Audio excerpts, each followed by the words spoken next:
안녕하십니까. 인문학연구소 인연입니다. 이번 시간에는 우리 역사 속의 범죄자들에 대한 이야기 계속 이어서 해보도록 하겠는데요. 오늘은 그 쉬운 6번째 쓰레기를 넘어선 악마 김상훈에 대한 이야기를 해보도록 하겠습니다. 자, 쉬운 6번째 쓰레기를 넘어선 악마 안산 인질극 사건의 김상훈. 그동안 참 많은 쓰레기 범죄자들에 대한 이야기를 소개했지만 가장 강렬한 기억을 남긴 인물은 정남규였습니다. 그는 13명을 살해했고요. 20명에게 중상을 입혔음에도 현장 검증 당시에 자신에게 욕을 하면서 달려들었던 시민에게 함께 달려들어서 발차기를 시도하기도 했고 보도진의 카메라를 바라보면서 비웃음을 날리기까지 했습니다. 그 내용은 우리 역사 속의 범죄자들 5편 쾌락주구형살인마 정남규 편에서 확인을 하시면 되겠습니다. 오늘 이야기할 김상훈 역시 그 뻔뻔함에 있어서는 정남규에 못지않은 그런 인물이라고 말을 할 수가 있습니다. 그렇다면 김상훈은 대체 어떤 범죄를 저지른 인물일까요? 2015년 1월 13일 오전 9시 30분경 112 응급센터로 한 통의 신고 전화가 걸려옵니다. 별거 중인 현재의 남편이 전 남편 집에 들어가서 전 남편과 두 딸을 인질로 잡고 있다라는 신고였죠. 경찰은 즉시 현장으로 출동을 했고요. 그곳에서 약 5시간 정도 대치를 벌이다가 경찰 특공대를 투입해서 마침내 인질극을 벌인 이 남편을 체포하는 데 성공합니다. 그러나 이미 이 전 남편이었던 박 씨와 두 딸 중에 막내는 이미 사망을 한 상태였죠. 김상우는 대체 왜 자신의 전 남편과 자신의 의붓 딸들을 죽이고 인질극까지 벌이게 되었을까요? 물론 그전에도 여러 차례 이야기했듯 어떤 우리의 상식 같은 것으로 이 범죄자들의 사고방식을 이해하는 것은 불가능합니다. 따라서 이유를 찾으려 하는 것보다 객관적인 원인과 결과를 살펴보는 방식으로 사건을 쫓아가 보도록 하겠습니다. 1969년생인 김상우는 사건 당시에 이미 절도와 폭행, 상해, 음주운전 등 화려한 경력을 지닌 전과 13범의 쓰레기 범죄자였습니다. 문제는 우리나라의 대범하다 못해 천사 같은 판사님들 덕분에 모두 집행유예 혹은 벌금형으로 끝이 나 있었다라는 점이죠. 어쨌든 1990년부터 김상우는 피해자인 박 씨, 그러니까 전 남편, 그리고 그의 아내인 최 씨, 그러니까 지금의 현재의 부인, 김상훈의 현재 부인 등과 안면을 익혔고요. 박 씨와는 의형제를 맺는 등 친밀한 사이를 유지했습니다.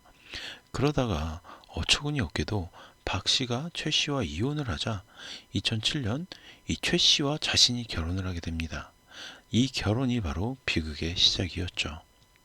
결혼 전까지는 최 씨와 결혼하기 위해서 정성이 지극했지만 결혼 후에는 완전히 돌변을 했고 의처증이 심각했다고 합니다.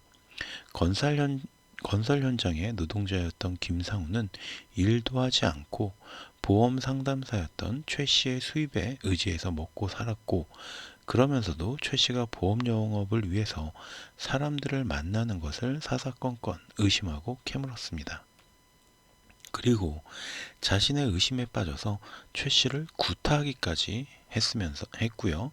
나중에는 최 씨가 피멍이 들고 갈비뼈가 부러져서 일을 할 수가 없을 정도였다고 합니다.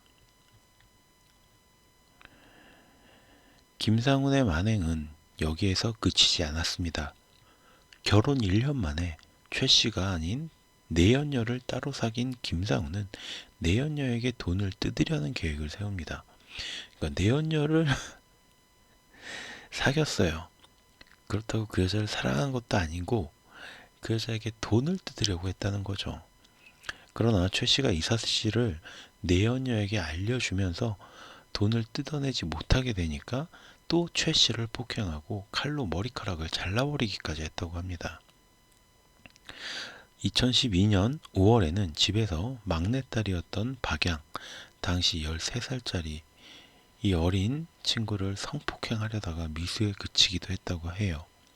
일부 언론에서는 이때 성폭행이 이루어졌다라고 추측하기도 하는데 일단 밝혀진 거로는 미수라고 합니다. 그리고 그해 10월 30일엔 최 씨와 말다툼을 벌이다가 최 씨가 옷가지를 싸서 딸들과 함께 집을 나가버리자 이들을 뒤쫓아가서 김상우는 택시를 타려고 하는 최 씨를 주먹으로 때리는 등의 폭력을 행사했고 이후에 자신의 집으로 끌고 와서 흉기로 협박을 하기도 했습니다. 개인적으로 참 안타까운 부분은 이 당시 딸에 대한 성폭행을 시도했을 때, 또 이렇게 길거리에서 폭행을 했을 때 제대로 경찰에 신고를 하고 대처를 했어야 하는데 대부분의 피해자들이 그러하듯이 적극적인 대처 대신 소극적인 대처를 선택했다는 것입니다. 사실 사건의 당사자가 아니기 때문에 이렇게 말할 수 있는 것일 수도 있습니다. 어떤 개인에 대한 공포와 불안감이 큰 상태에서 적극적인 대처를 했다가 오히려 더 큰 피해를 당할 수도 있다라는 두려움은 피해자들에게는 엄청난 스트레스였을 것으로 생각이 됩니다. 최 씨는 인터뷰에서 법원을 4번이나 갔었다. 거의 1년에 한 번 정도는 갔었다. 뭐 이렇게 이야기를 하기도 했죠. 그런데 이혼을 하기 위해서 법원에 4번이나 찾아갔다는 이런 최 씨의 말을 바탕으로 생각을 해본다면 법원보다 경찰서를 더 자주 찾아갔으면 어땠을까 하는 안타까움이 드는 것도 사실입니다. 그리고 다시 시간이 흘러서 2015년 1월 7일 오전 12시 30분경 안산시 상록구의 한 카페에서 다시 최 씨와 만난 김상우는 최 씨를 위협해서 자신의 차에 태우고 집으로 끌고 가서 10시간 동안이나 감금을 하고 폭행을 합니다.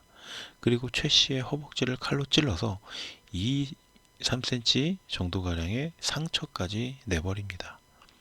그리고 겨우 풀려난 최 씨는 다음 날인 1월 8일 오후 2시 25분경 안산 상록경찰서를 찾아가게 되죠. 그리고 가정폭력에 대해서 상담을 하고 바로 김상훈을 구속할 수 있는지 확인합니다. 다만 이때 본인이 김상훈의 칼에 찔렸다는 사실을 밝혔는지는 확실하지 않는데 당시 상담을 진행했던 상담관은 그런 내용을 자신은 듣지 못했다라고 했습니다. 아무튼 이날 특별한 조치 없이 고소 절차에 대한 설명만을 듣고 나온 최 씨는 이후에 김상훈의 연락을 철저하게 차단합니다. 그리고 김상훈은 이때부터 최 씨가 자신을 고소할 것을 두려워하기 시작했죠. 그러다가 1월 12일 자신의 연락을 받지 않던 최 씨로부터 변호사를 선임했으니 이혼하자라는 문자를 받고는 다시 눈이 뒤집혀 버립니다. 그리고 당일 오후 3시, 그러니까 12일 오후 3시 김상훈은 최 씨와 외도 중이다라고 생각한 최 씨의 전남편 박 씨의 집을 찾아가게 됩니다. 황당한 것은 박 씨와 최 씨가 이혼 전에도 이혼 후에도 김상훈은 이 박 씨와의 친분을 계속 이어가고 있었다는 거죠. 그러니까 이혼하기 전에도 형동생 사이였는데 이혼하고 이제 최 씨랑 자기가 결혼했잖아요. 그 상태에서도 박 씨랑 형동생으로 지냈다는 거죠. 아메리칸 스타일인가?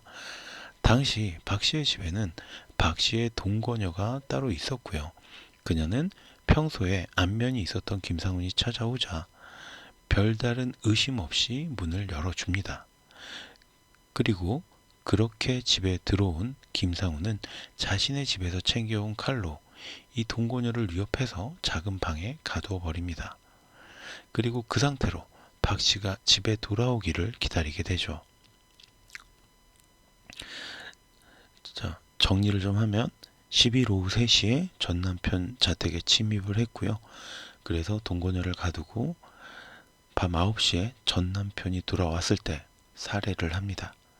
그리고 13일 다음날 오전 9시 38분 아내와 통화가 되지 않자 막내딸을 살해하죠. 그리고 오후 2시 30분에 검거가 됩니다. 자, 그리고 그날 밤 9시경에 박 씨가 집에 들어오자 김상우는 그를 공격했고 무방비 상태에서도 저항을 하면서 몸싸움을 벌이던 박 씨를 흉기로 10여 차례나 찔려서 결국 살해합니다.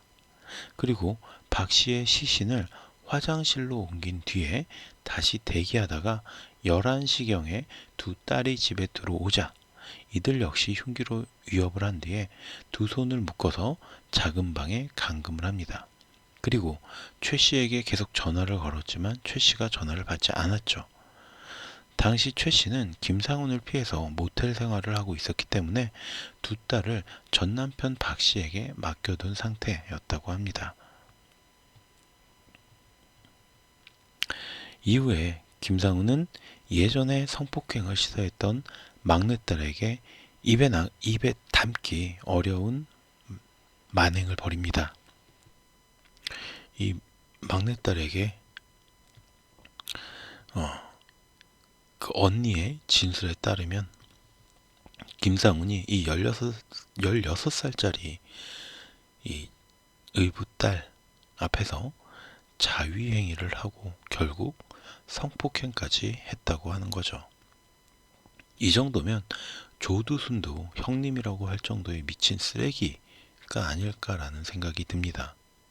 특히나 이 김상우는 뻔뻔한 쓰레기는 성폭행을 부인하다가 사망한 작은 딸에게서 자신의 정액 반응이 확인되자 합의에 의한 성관계였을 뿐이고 성폭행은 아니었다라는 주장을 펼칩니다. 즉 친아빠가 이 김상훈에게 죽고 같은 방에 친언니가 결박이 당해서 묶여있는 상태에서 막내딸이 자신과 합의하에 성관계를 했다. 말도 안 되는 사이코패스다운 그런 주장을 펼친 거죠. 아무튼 그렇게 두 딸에게 악몽 같은 밤이 지난 뒤에 13일 오전 9시 10분경 마침내 김상훈은 최 씨와의 통화를 하게 됩니다. 그런데 문제는 이때 최 씨 역시 지나치게 흥분한 상태로 김상훈과 싸우면서 김상훈의 화를 돋우게 된 거죠. 물론 최 씨를 탓하려는 건 아닙니다. 단지 이 두 딸이 인질로 잡혀 있는 상태에서 조금만 더 이성적으로 행동했으면 좋았을 것이다 라는 안타까움 때문에 드리는 말입니다. 어쨌든 이후 최 씨는 김상훈의 전화를 차단한 채 경찰에 신고를 하게 됩니다. 그리고 다시 자신의 전화를 받지 않는 최 씨에 대한 분노는 막내딸을 향하게 되죠. 이 최 씨가 평소에 가장 예뻐하던 막내딸의 목을 칼로 찌르고 코와 입을 막아서 살해한 겁니다. 최 씨의 신고로 현장에 출동한 경찰들은 인질로 남아있던 박 씨의 동거녀와 큰딸 때문에 섣불리 진입할 수가 없었어요. 처음 출동했던 순찰차의 경찰들은 곧바로 지원을 요청했고요. 이후에 강력팀이 도착했고 또다시 경찰 특공대를 요청합니다. 그리고 10시 40분경 협상 전문가가 현장에 투입이 됐는데 김상우는 최 씨에게 이미 사망한 막내딸의 사진을 전송하는 등 그야말로 막장의 끝을 보여줍니다. 자기가 죽여놓고 그 사진을 찍어가지고 전송한 거예요. 와, 정말 쓰레기 중에 상쓰레기입니다. 정말. 약 1시간 뒤인 11시 40분경 경찰 특공대는 옥상에서 진입을 준비했고 그리고부터 다시 시간이 흘러 2시 15분경 경찰은 마지막으로 자수 의사를 확인하기 위해서 최 씨와 통화를 연결해 줍니다.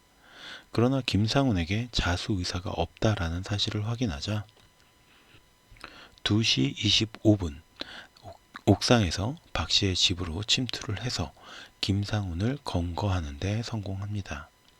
그리고 이틀 뒤인 1월 15일 영장 실질 심사를 받기 위해서 기자들 앞에 선 김상훈은 나도 희생양이다.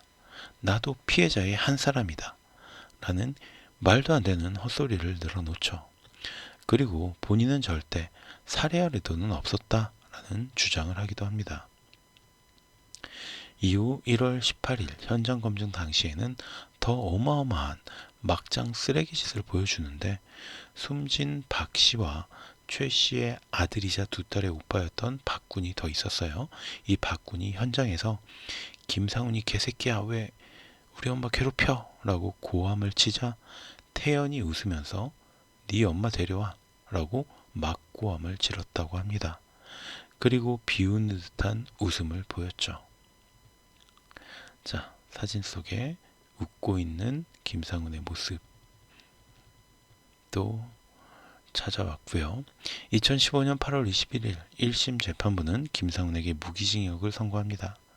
부엌칼과 목장갑 등을 미리 준비해서 박 씨의 집에 들어갈 때부터 지니고 있었다라는 점에서 우발적인 범행이 아니다라고 판단한 거죠. 그러자 검찰은 다시 사형을 요구하면서 항소를 했고 김상훈 역시 무기징역형은 너무 무겁다라면서 항소를 했습니다. 그리고 2016년 1월 29일 2심 재판부 역시 무기징역을 선고했고요.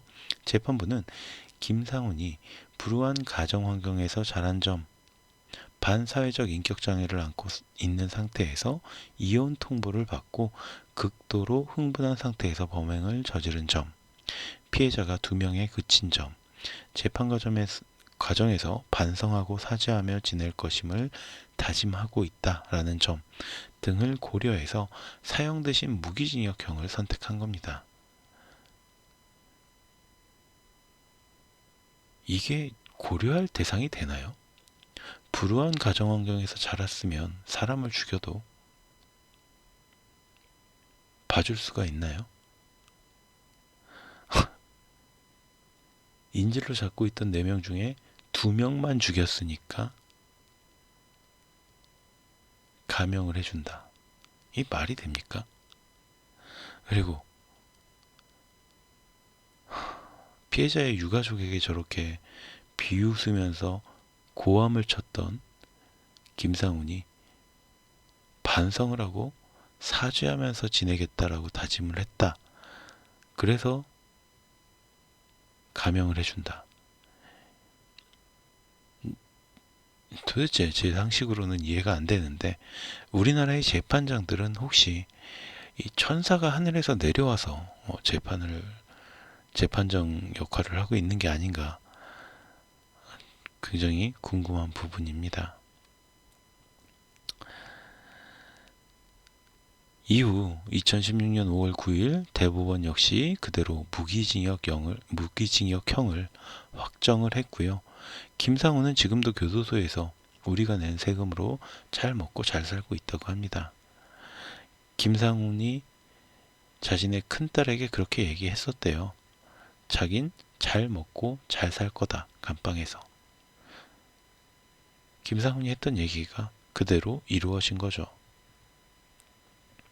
이번 사건에서도 저는 재판부의 판결에 대해서 정말로 한숨이 나옵니다. 계획적으로 2명을 살해하고 2명을 인질로 삼아서 하루 동안 감금했던 피의자인 이 김상훈. 게다가 살해자에는 미성년자 강간까지 벌인 김상훈이 미성년자였죠. 의붓 딸인 그런 대상을 강간까지 했던 김상훈이 사형이 아니라면 대체 얼마나 더 어마어마한 범죄를 저질러야 사형을 선고할 것인지 궁금합니다. 이럴 거면 차라리 사형이라는 형 자체를 법에서 삭제해야 되는 게 아닐까요? 어차피 사형을 내려도 사형을 실행하지는 않잖아요. 그런데 사형이라는 형 자체도 주지 않는 그런 거면 도대체 법전에 사형이라는 글자 자체가 남아 있어야 될 필요가 없다라고 저는 생각이 듭니다.